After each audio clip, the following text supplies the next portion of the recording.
Professor Paulo Paiva, muito obrigado pelo convite, por ter aceito o convite para a gente fazer um hangout, ou seja, uma gravação bem curta e objetiva, ainda mais em tempos de coronavírus. Professor Paulo Paiva, que é nosso professor da Fundação do Cabral, professor associado, foi ministro do Trabalho, do Planejamento e Orçamento. Além disso, foi vice-presidente do BID e presidente do nosso BDMG aqui das Minas Gerais. Paulo, perguntas bem objetivas, mas para questões muito complexas, ainda mais que o nosso foco aqui é uma leitura do ambiente global econômico. Então, primeira pergunta, qual que é a sua análise do ambiente econômico mundial e nacional? O que você tem enxergado em momentos de coronavírus? Ok. O impacto do coronavírus sobre a economia está sendo bem mais amplo do que se admitia inicialmente. Eu farei um corte aqui, que é no dia 9 desse mês, a segunda-feira negra, quando os mercados desabaram. Até então, havia uma análise de que a crise estava no leste asiático, principalmente na China, e isso estava afetando as economias, principalmente pelo canal das redes de suprimento, das cadeias de suprimento, e o Brasil era um país muito vulnerável, dada a sua relação com a China, dependente das relações com a China. Antes do dia 9 desse mês, acreditava-se que a economia mundial, que havia uma previsão do seu crescimento para esse ano de 2,9, inferior, inclusive, ao do ano anterior, de 2019, que foi crescimento de 3,4, em função já de um ambiente não muito favorável para o crescimento da economia mundial, e com esse impacto, essas estimativas caíram para aproximadamente 2,2. Hoje, a avaliação é muito diferente. Com a expansão do coronavírus para a Europa, e principalmente o impacto que teve na Itália, os mercados financeiros também reagiram. Houve uma mudança profunda, quer dizer, um aumento da vulnerabilidade do mercado financeiro, e com isso, e junto com isso, um lockdown da economia. A economia mundial parou bruscamente, o que é uma novidade para todos nós.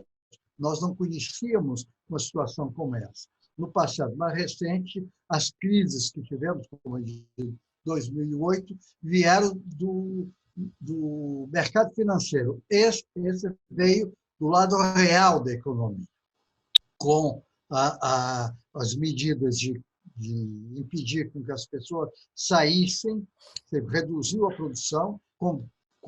Há já vários economistas experientes que admitem que a economia mundial esse ano entrará em recessão, que significa dizer ela terá um crescimento negativo esse ano, mas, sobretudo, há muita incerteza, porque nós nunca lidamos com essa situação. No caso do Brasil, também tem uma trajetória parecida com a trajetória global.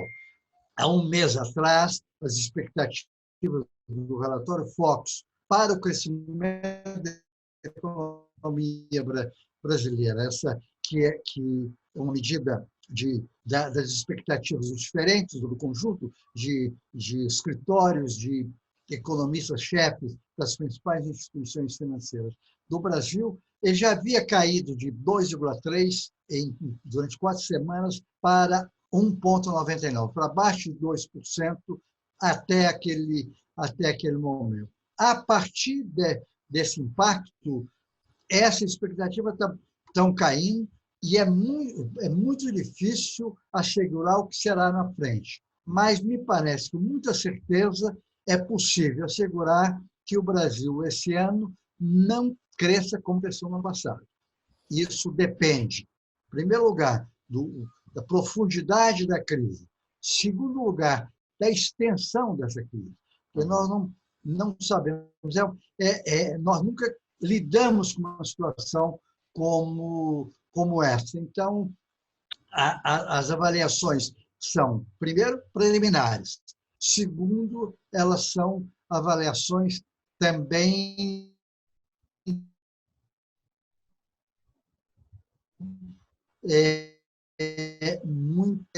você não tem uma experiência dessa para poder analisar. Aqui no Brasil, os impactos estão sendo muito o nosso mercado de ativos ele reage de uma maneira muito mais flutuante do que o resto do mundo. A bolsa no Brasil tem caído numa proporção maior que tem caído as outras bolsas do mundo. Esse movimento no mercado financeiro, de um lado, ele tem uma motivação que é dos investidores garantirem a sua liquidez e sair da bolsa por incerteza do que vai ocorrer na frente e poder ter garantia de liquidez, sabendo que a demanda vai estar diminuindo pela impossibilidade das pessoas de comprarem. Então, esse é o cenário que eu diria sobre a economia. Certamente, o que as pessoas gostariam de avaliar é o que fazer numa situação dessa. Como que o Brasil, por exemplo, está reagindo a essa situação. Agora, Paulo, essa colocação sua muito bem feita. Tentando, ou seja, até fazer uma avaliação para o próprio governo, né? Na sua leitura, você acha que nosso governo brasileiro, nosso Ministério da Economia, você acha que eles têm discutido as reais prioridades tanto da macroeconomia quanto da microeconomia na nossa agenda atual? Você acha que, ou seja, quais seriam as prioridades do governo nesse ambiente? Exatamente. Essa situação também para o governo é uma novidade. Muitas vezes nós cobramos uma resposta imediata e clara e definitiva do governo. Não teremos isso. Em função da situação que é muito difícil e das escolhas que são mais difíceis e mais profundas. Nós temos duas escolhas muito profundas, quase que uma escolha de Sofia. Ou nós focamos nas vidas das pessoas que estão para morrer,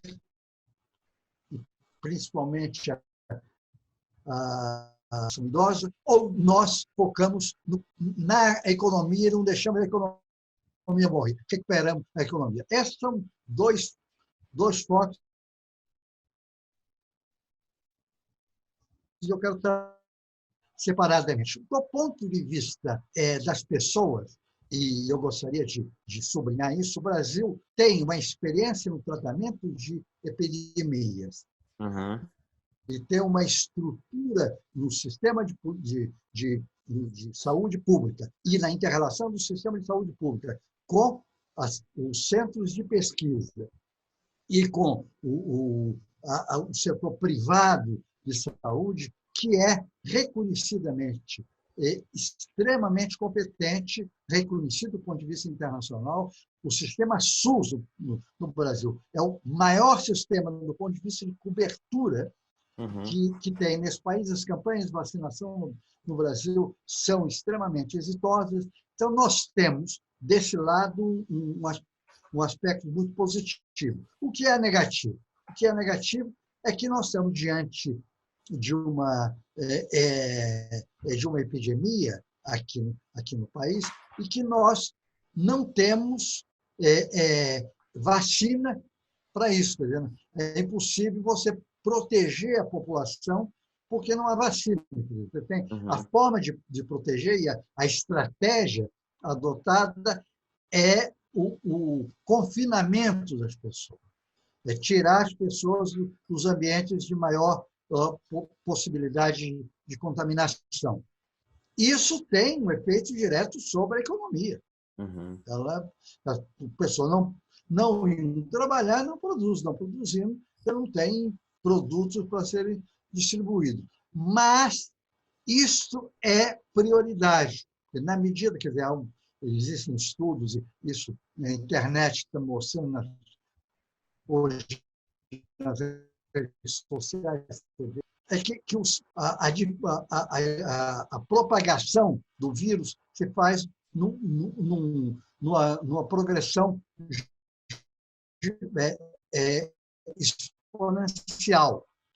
No caso da Itália, você não sabe o ponto em que isso vai terminar. Algumas experiências, como do Japão, Singapura e Coreia, essa progressão ela foi mantida num nível mais baixo de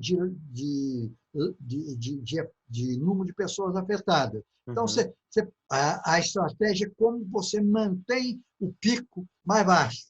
E isso significa dizer, em linguagem estatística, pernóstica, é que ponto que eu tenho a segunda derivada negativa, em que medida você vai começar a diminuir a taxa de crescimento. Isso é crucial para a solução. Isso é fundamental. Então, o confinamento das pessoas pode ajudar a fazer isso. E de Singapura mostram exatamente o êxito desta estratégia, que tem o êxito de diminuir o pico, e o segundo é a única maneira de evitar o contágio uma vez que não vacina. Agora, Paulo, entrando em termos mais... mais... aí complicados. Desculpa, Paulo, teve um delay aqui na gravação. Foi a internet. Pode concluir, perdão. Não, já concluí. Aí eu estou esperando você fazer uma pergunta. Acho que para uma coisa mais técnica. O que eu ia te perguntar num aspecto mais técnico mesmo. Olhando para o lado da economia, câmbio, juro, expectativas futuras, qual que é a sua análise? O que você está esperando? Câmbio num jargão mais financeiro, né? Tipo, então vá. Você acha que a gente continua a ter o câmbio nesse valor? Você acha que isso impacta o caixa das empresas? O que você está vendo? O economista que fizer estimativa de câmbio, você pode ter certeza que ele ou é responsável ou mentiroso. Porque são tantas as variáveis, tantos os impactos que tem sobre isso, que é muito difícil imaginar o que vai acontecer. Se nós olharmos o relatório Focus, que é onde a maioria dos economistas-chefes das instituições financeiras do Brasil olham e respondem, e a indicação ali é uma mediana, que é um valor que está exatamente no meio de todas as informações. Você tem 50% das informações acima dele e 50% abaixo dele.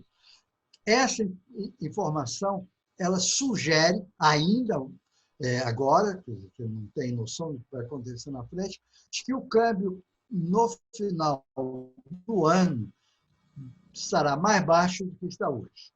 No curto prazo, o Banco Central tem feito intervenções, como ele fez agora, para evitar uma dispersão muito grande na taxa de câmbio e permitir com que o mercado funcione, mas sem muitas dispersões. Eu diria que é muito difícil estimar o câmbio, mas qualquer possibilidade de desvalorização maior do real vai depender se o Brasil entra numa recessão este ano. E, mesmo assim, como a economia está num nível muito baixo e os preços de commodities também estão mais baixos, esse câmbio ajuda o Brasil a exportar mesmo em condições desfavoráveis do ponto de vista externo. Quando a economia recuperar, nós temos nossas commodities que exportamos para esses países terão um preço medido em dólar mais favorável. Com relação à taxa de juros, a expectativa, aí eu volto, o que o governo pode fazer, a política monetária tem pouco instrumento para afetar a economia. O Banco Central não tem muita eficácia sobre isso. A única coisa que ele pode fazer, e ele está fazendo, provavelmente hoje nós veremos qual foi a decisão já a partir do agravamento da crise, é reduzir a taxa básica de juros. Isso tem um efeito mais importante, a meu juízo, do lado fiscal que do lado monetário, propriamente dito. Porque reduzindo o custo de rolagem da dívida pública do Brasil, há mais espaço para aumentar o endividamento pela política fiscal, que eu falo daqui a pouco. Além disso, o Banco Central já tomou uma decisão, há 2 dias atrás, que foi de alongar o prazo para aqueles que têm empréstimo no sistema bancário, que possam adiar por 60 dias, e provavelmente isso pode aumentar na frente se a crise piorar, o pagamento das parcelas que venceriam agora. Além disso, é possível que o Banco Central também reduza o volume do compulsório para oferecer mais recursos aos bancos, para os bancos continuarem a emprestando. Esse mecanismo é relativamente pequeno para o tamanho da crise. A outra possibilidade que efetivamente o governo tem para atuar é a do lado fiscal. E aqui merece algumas observações. Em primeiro lugar, o Brasil tem uma situação fiscal extremamente frágil. Nós temos uma dívida pública em relação ao PIB que vem crescendo ao longo do tempo e o governo opera com déficit orçamentário, chamado déficit primário, que significa que o volume de receitas que o governo recolhe é inferior ao que ele gasta. Nós temos um limite no total de gastos do governo. Então, essa situação, eu imagino que o governo precisa estar muito bem seguro de quais as escolhas que ele vai fazer. Porque já há pressão, principalmente de economistas um pouco mais heterodoxos, que tem de retirar, e não só isso, mas hoje a Mônica de Bono, no Estadão dessa quarta-feira, está defendendo essa tese de o governo retirar o limite aos gastos. Isso é muito perigoso, porque isso empurra para frente e abre a porteira para gastos que não têm a ver com os objetivos. Eu entendo que, do ponto de vista fiscal, o governo, em primeiro lugar, deveria concentrar seus recursos para a área de saúde, oferecer o máximo possível para que isso possa reduzir tanto abaixar o pico da crise, como reduzi-la no tempo. É possível fazer isso? Sim, é possível fazer isso. O governo já está utilizando os instrumentos de calamidade que a situação exige, com isso a lei de responsabilidade fiscal permite. A visão do secretário do Tesouro do governo, dita 2 dias atrás no canal CNN, é que o governo vai fazer isso agora para 2020. Não vai fazer uma coisa que estenda. Você aumenta o déficit em 2020, como esse déficit estava diminuindo com a queda das taxas Selic, que reduz o custo de financiamento da dívida, você utiliza esse espaço, faz essa intervenção e que seria a prioritária. Depois disso, aí você tem 2 outras questões. Você tem uma questão que é do lado das populações mais vulneráveis, que aí tem a ver com Bolsa Família, etc., como você pode ampliar esse universo, principalmente já tem um volume de pessoas, mais de 150 mil pessoas, famílias que estão qualificadas para entrar no Bolsa Família, e acolhe essa pessoa. E do lado das empresas é que as ações precisam também ser melhor pensadas e discutidas. O governo tomou algumas medidas que podem ter um ou outro impacto, mas me parece que nós não temos um amadurecimento no que fazer isso. Não adianta, penso eu, estimular a demanda se a oferta está paralisada. Você não tem possibilidade das pessoas aumentarem o consumo se a oferta está paralisada.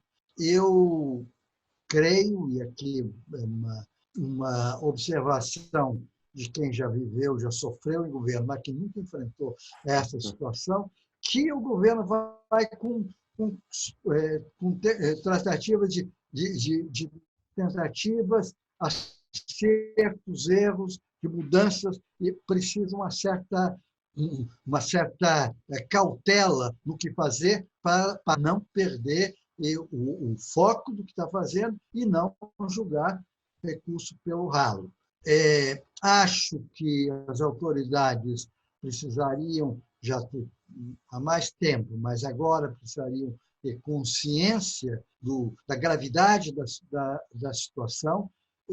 O papel da liderança é muito importante. Você verifica que nos países europeus, os presidentes, a primeira-ministra da Alemanha, estão sendo com muita clareza, estão botando a cara, estão chamando a atenção para isso, estão tratando disso diretamente com a população e, com isso, consegue adesão das pessoas. Aqui, infelizmente, nós tivemos uma posição do presidente, que eu espero que mude, que uma visão um pouco populista dessa questão e minimizando o impacto, talvez sem uma assessoria competente ou sem um conhecimento científico maior da extensão da crise. Acho que essas são questões que, em termos gerais, eu gostaria de colocar com o quadro atual. Sumarizando, nós teremos, muito provavelmente, uma recessão mundial, muito possivelmente um não crescimento do Brasil, dependendo da profundidade e da extensão da crise, nós podemos ter uma recessão esse ano. Há um certo consenso dos analistas com os quais eu tenho conversado e debatido esse tema, de que a recuperação pode voltar em 2021. Se não tiver mais outra, a crise, terminar a crise de saúde, a possibilidade da volta é mais ou menos como de outras crises que nós tivemos. É uma volta rápida, você teria um tipo de um V, caiu e volta rapidamente. Se nós não tivermos uma manutenção disso e demorar a ter vacina, ou a vacina não for suficiente para todo mundo, aí provavelmente ela pode se estender para o 2021. Um outro alerta é de que, até agora, a contaminação do coronavírus tem sido feita nas pessoas expostas a viagens internacionais, a contatos, quer dizer, está mais ou menos na classe média alta. Há um risco muito grande de que, se nós não tivermos cuidado com o controle da mobilidade das pessoas, isso atingir a população de que mora em bairros de maior densidade, que tem menos controle do ponto de vista sanitário, e aí a tragédia vai ser muito maior. Okay? Agora, Paulo, uma pergunta final para a gente poder finalizar. Acho que são tantas incertezas, tantas variáveis macroeconômicas, questões relacionadas à saúde. Que tipo de sugestão para o tomador de decisão, para o executivo, para o diretor, presidente de empresa, que seria possível, porventura, a gente dar, considerando a questão do investimento em inovação, uma análise mais cuidadosa dos seus recursos e orçamento? O que você falaria? Qual que é a sua opinião? Em primeiro lugar, uma palavra é prudência. Sim. reduz o certo sentimento de afoiteza, de decisão rápida, como nós estamos acostumados, vamos ser um pouco mais cautelosos nas nossas decisões. Ter boa informação da dinâmica do lado da saúde para verificar o que essas coisas, como que essas coisas estão acontecendo. E certamente nós vamos ter um pouco mais de clareza que a crise será mais profunda ou menos profunda no final de abril e início de maio. Nesse período, o máximo que nós pudermos evitar de correr riscos é melhor. É certo que nós temos dificuldades complicadas, porque não produzir significa que suas despesas estão aumentando, você não está gerando receita. Então, na área de tecnologia, acredito que seja até mais fácil. É possível até que, como nós estamos fazendo isso aqui, você tenha uma expansão das possibilidades do uso da tecnologia para os negócios. Mas quando você precisa produzir bens físicos, é um pouco mais complicado. Acho também que é muito complicada a gestão das grandes cidades, da mobilidade das pessoas e como que essas coisas se organizam. É complexo, principalmente porque nós nunca vivemos. Eu não teria uma sugestão a dar baseada na experiência vivida no passado. A minha experiência é um pouco de mineiro, que cautela e caldo de galinha não faz mal para ninguém. Acho que é um pouco olhar com cuidado e estar preparado. Só para formalizar, queria agradecer o tempo, pela disponibilidade, por compartilhar da experiência. E, como sempre, o vídeo vai ser disponibilizado para a nossa comunidade de executivos do Centro de Referência e Inovação. De novo, muito obrigado pela sua agenda e tempo. Obrigado, Paulo. Muito obrigado. Eu fico satisfeito de participar, embora o tema não seja um pouquinho digesto, e me coloco à disposição em qualquer alteração que tiver, nós voltamos a conversar sobre os impactos dessas alterações. Muito obrigado, Paulo.